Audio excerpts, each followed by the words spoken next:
আসসালামু আলাইকুম সুপ্রিয় শিক্ষার্থীরা, আশা করি তোমরা ভালো আছো এবং নিরাপদে আছো। আজকের ক্লাসে তোমাদেরকে শুভেচ্ছা জানাচ্ছি। তোমরা জানো যে গত দুটি লেকচারে আমরা রসায়ন শক্তি অধ্যায়ের জুল থমসন প্রক্রিয়া, জুল থমসন গুণাঙ্ক এবং মোলার তাপ ধারণ ক্ষমতা সম্পর্কে কিছুটা আলোচনা করেছিলাম।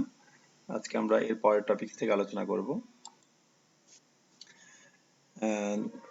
তোমরা মনে করতে পারছো কিনা যে গতদিন যে আমরা আলোচনা করেছিলাম মোলার তাপ ধারণ ক্ষমতা সম্পর্কে, অর্থাৎ ক্যাপিটাল সি, হিট ক্যাপাসিটি যেটাকে বলা হয় ইংলিশে, সেই মোলার তাপ ধারণ ক্ষমতার সংজ্ঞা যেটি ছিল, ডেফিনেশন যেটি ছিল, সেটি হচ্ছে যে এক মোল পরিমাণ কোনো বস্তুর তাপমাত্রা 1 কেলভিন পরিমাণ বা 1 ডিগ্রি সেলসিয়াস পরিমাণ বৃদ্ধি করতে যে পরিমাণ তাপ বস্তু শোষণ করে। অর্থাৎ মনে করো কোনো বস্তুর তাপমাত্রা আছে 20 ডিগ্রি সেলসিয়াস। এখন তুমি ওই বস্তুর তাপমাত্রা 21 ডিগ্রি সেলসিয়াস করতে চাচ্ছ, অর্থাৎ 1 ডিগ্রি সেলসিয়াস বৃদ্ধি করতে চাচ্ছ। তাহলে অবশ্যই ওই বস্তুকে তাপ দিতে হবে। তাহলে ওই 1 ডিগ্রি সেলসিয়াস তাপমাত্রা বৃদ্ধি করার জন্য ওই বস্তুটি যে পরিমাণ তাপ শোষণ করবে তাকে বলা হয় ওই বস্তুর তাপ ধারণ ক্ষমতা। আর যদি বস্তুর পরিমাণ 1 মোল হয়, অর্থাৎ 1 মোল পরিমাণ বস্তুর তাপমাত্রা 1 ডিগ্রি সেলসিয়াস বৃদ্ধি করতে চাও, তাহলে যে তাপ সে শোষণ করবে তাকে বলা হয় ওই বস্তুর মোলার তাপ ধারণ ক্ষমতা বা মোলার হিট ক্যাপাসিটি, যেটাকে ক্যাপিটাল সি দ্বারা প্রকাশ করা হয়। এটাকে কিন্তু দুই ভাবে প্রকাশ করা যায়, সিপি এবং সিভি। সিপি কি সেটা তো তোমরা জানোই, স্থির চাপে মোলার তাপ ধারণ ক্ষমতা, এবং সিভি হচ্ছে স্থির আয়তনে মোলার তাপ ধারণ ক্ষমতা। তুমি এখানে খেয়াল করো যে স্থির চাপে যে মোলার তাপ ধারণ ক্ষমতা, এর সংজ্ঞাটি কিন্তু শুধুমাত্র ওই মোলার তাপ ধারণ ক্ষমতার সামনে স্থির চাপে কথাটি উল্লেখ করতে হয়। অর্থাৎ স্থির চাপে 1 মোল পরিমাণ কোনো বস্তুর তাপমাত্রা 1 ডিগ্রি সেলসিয়াস বা 1 ডিগ্রি কেলভিন বৃদ্ধি করতে যে পরিমাণ তাপের প্রয়োজন হয় তাকে আমরা বলি স্থির চাপে মোলার তাপ ধারণ ক্ষমতা বা সিপি। অপরদিকে সিভির ক্ষেত্রে শুধুমাত্র স্থির আয়তনে কথাটি উল্লেখ করতে হয়। অর্থাৎ স্থির আয়তনে মোলার তাপ ধারণ ক্ষমতা হচ্ছে যে স্থির আয়তনে কোনো বস্তুর 1 মোল পরিমাণ কোনো বস্তুর তাপমাত্রা 1 কেলভিন পরিমাণ বা 1 ডিগ্রি সেলসিয়াস পরিমাণ বৃদ্ধি করতে যে পরিমাণ তাপের প্রয়োজন হয় তাকে বলা হয় সিভি। আসলে মোলার তাপ ধারণ ক্ষমতা সি এর গাণিতিক রূপ হচ্ছে ডিকিউ ভাগ ডিটি। অর্থাৎ ডিটি পরিমাণ তাপমাত্রা পরিবর্তন করার জন্য ডিকিউ পরিমাণ তাপ শোষণ করলে ওই বস্তুর তাপ ধারণ ক্ষমতা সি সমান ডিকিউ ভাগ ডিটি। তো আমরা সি কে যেহেতু দুই ভাবে প্রকাশ করতে পারি, অর্থাৎ সিপি এবং সিভি, তাহলে সিভির ক্ষেত্রে কি হবে, সিভি সমান ডিকিউ ডিটি ভাগ ভি। এখানে ভি কিন্তু বোঝাচ্ছে যে স্থির আয়তন। তাহলে আমরা ডিকিউ ভি সমান কি লিখতে পারবো, অর্থাৎ স্থির আয়তনে শোষিত তাপ ডিকিউ ভি সমান সিভি ডিটি। অপরদিকে স্থির চাপে সিপি সমান ডিকিউ ডিটি ভাগ পি। তাহলে স্থির চাপে শোষিত তাপ ডিকিউ পি সমান সিপি ডিটি হবে। তাহলে আমরা ডিকিউ ভি অর্থাৎ স্থির আয়তনে শোষিত তাপ সমান পেলাম সিভি ডিটি, এবং স্থির চাপে শোষিত তাপ অর্থাৎ ডিকিউ পি সমান পেলাম সিপি ডিটি। ওকে, দেখো এখানে আমরা সিপি এবং সিভি এর মধ্যে সম্পর্ক প্রতিপাদন করব। এটা তোমরা ফিজিক্সে পড়েছো, তোমাদের যে নন মেজর কোর্স আছে সেটা তোমরা পড়েছো। তারপর আমরা একটাবার প্র্যাকটিস করি। দেখো, তাপগতিবিদ্যার প্রথম সূত্র অনুসারে আমরা জানি যে কোনো বস্তুর উপর যে তাপ দেয়া হয় বা কোনো সিস্টেমে যে পরিমাণ তাপ দেয়া হয় সেই তাপটি আসলে কি হয়, বস্তু দ্বারা শোষিত হয়। এখন আপাত দৃষ্টিতে মনে হয় যে আমরা যে শক্তিটি দিলাম সেই শক্তিটি বুঝি, বা যে তাপটি দিলাম সেই তাপ বুঝি নষ্ট হয়ে গেল। আসলে কিন্তু তা হয় না। তাহলে কোনো একটি সিস্টেমে যে পরিমাণ শক্তি বা তাপ দেওয়া হয় সেটি কিন্তু সেই সিস্টেম কর্তৃক শোষিত হয়। কিন্তু সেই শোষিত তাপটা কয় ভাগে বিভক্ত হয়ে যায়, দুই ভাগে। একটি হচ্ছে সেটি সেই সিস্টেমের অভ্যন্তরীণ শক্তি বৃদ্ধি করে, যেটাকে আমরা বলি ডি, এবং এই অভ্যন্তরীণ শক্তি বৃদ্ধির দ্বারা আয়তন পরিবর্তন জনিত কিছু পরিমাণ কাজ হয়, যেটাকে আমরা বলি ডিডব্লিউ। এই জন্য তাপগতিবিদ্যার প্রথম সূত্রকে শক্তি নিত্যতা সূত্র বলা হয়, এবং যেটির গাণিতিক রূপ হচ্ছে ডিকিউ সমান ডি প্লাস ডিডব্লিউ। অর্থাৎ ডিকিউ পরিমাণ তাপ কোনো সিস্টেমে দেওয়া হয়েছে, সেটি কি কি হয়েছে, সেটি সিস্টেমের অভ্যন্তরীণ শক্তি বৃদ্ধি করেছে অর্থাৎ ডি, এবং তার দ্বারা কিছু পরিমাণ কাজ হয়েছে, অর্থাৎ ডি প্লাস ডিডব্লিউ। এখন ডিকিউ সমান আমরা কি লিখতে পারি? D plus P DV. আমরা জানি ডিডব্লিউ সমান পি ডিভি। এখন যদি আয়তন স্থির থাকে তাহলে ডিভি এর মান 0 হবে, কারণ আয়তন স্থির থাকলে ডিভি তো আয়তনের পরিবর্তন বোঝায়।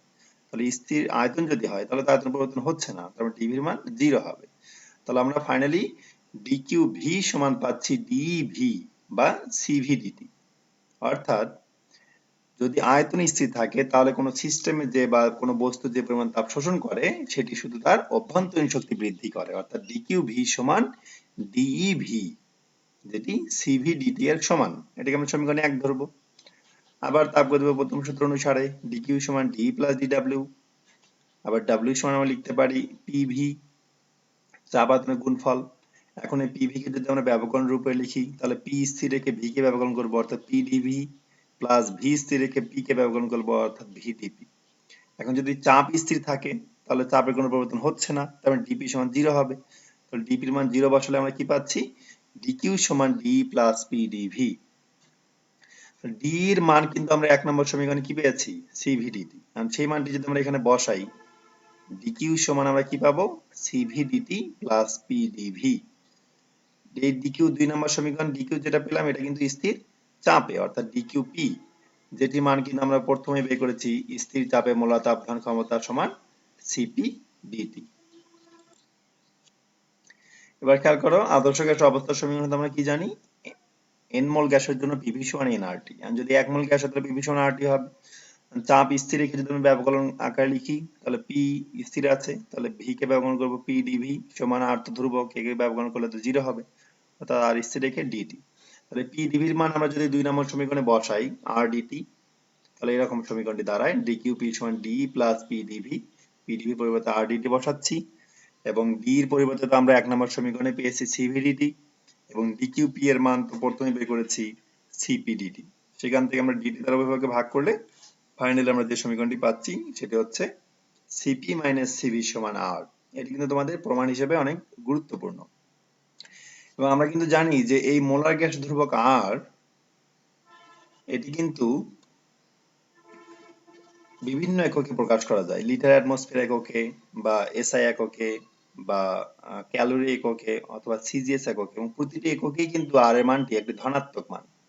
যেমন লিটার বায়ুচাপে আর এর মান কিন্তু 0.082 litre atmosphere per kelvin per mole. আবার এসআই এককে মানটি কিন্তু 8.314 জুল পার কেলভিন পার মোল।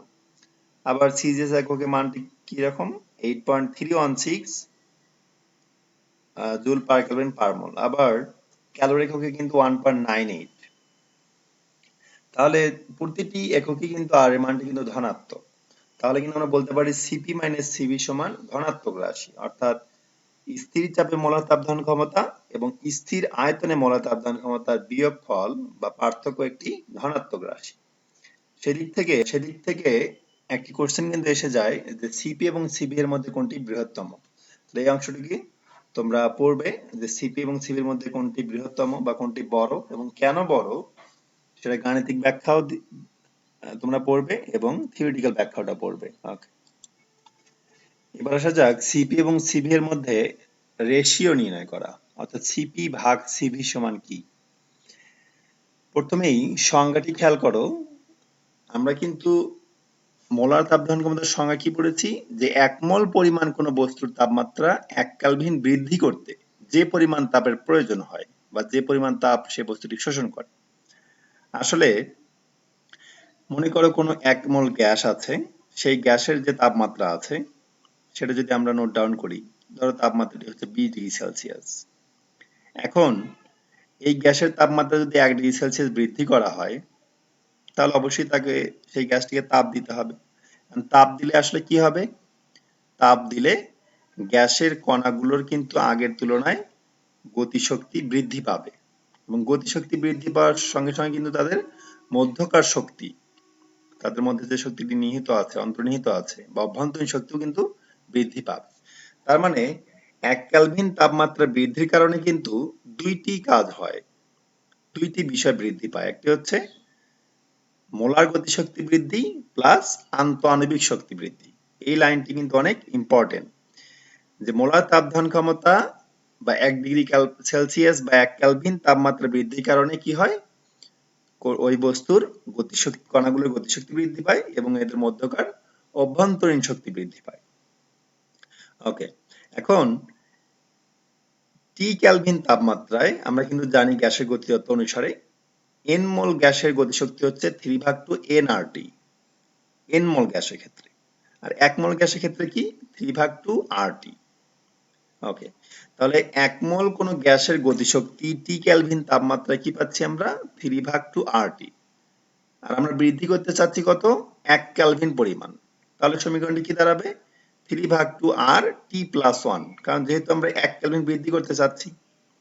তাহলে 1 কেলভিন তাপমাত্রা বৃদ্ধি করার জন্য তাদের গতিশক্তি বৃদ্ধি পাবে কত, 3/2 RT + 1। আর টি কেলভিন তাপমাত্রা কত ছিল 3/2 RT। তাহলে এটা পার্থক্য করলে আমরা কি পাবো, বিয়োগ করলে কি পাবো, যে 1 কেলভিন বৃদ্ধি করার কারণে কি পরিমাণ তাপ শোষিত হচ্ছে 3/2 RT। ওকে, তাহলে এটা কি পেলাম, মোলার গতিশক্তি বৃদ্ধি যে হয় গ্যাসকে তাপ দিলে, স্থির আয়তনে গ্যাসকে তাপ দিলে যে তাদের মধ্যকার কণাগুলোর যে গতিশক্তি বৃদ্ধি পায়, তার মান আমরা কিন্তু কত পেলাম 3/2 RT। এবং তার সঙ্গে অভ্যন্তরীণ শক্তি বা আন্তঃনৈমিক শক্তি কিছুটা বৃদ্ধি পায়, সেটার মান ধরে নিলাম x। তাহলে CV সমান আমরা পেলাম কত 3/2 RT + x।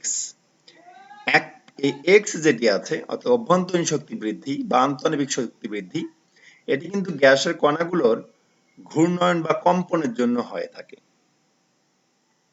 কোন গ্যাসকে আমরা যখন শক্তি দেই তখন তার কণাগুলো কি হয়, শক্তি শোষণ করে ছুটাছুটি করে এবং কম্পিত হয় বা ঘূর্ণয়ন হতে থাকে।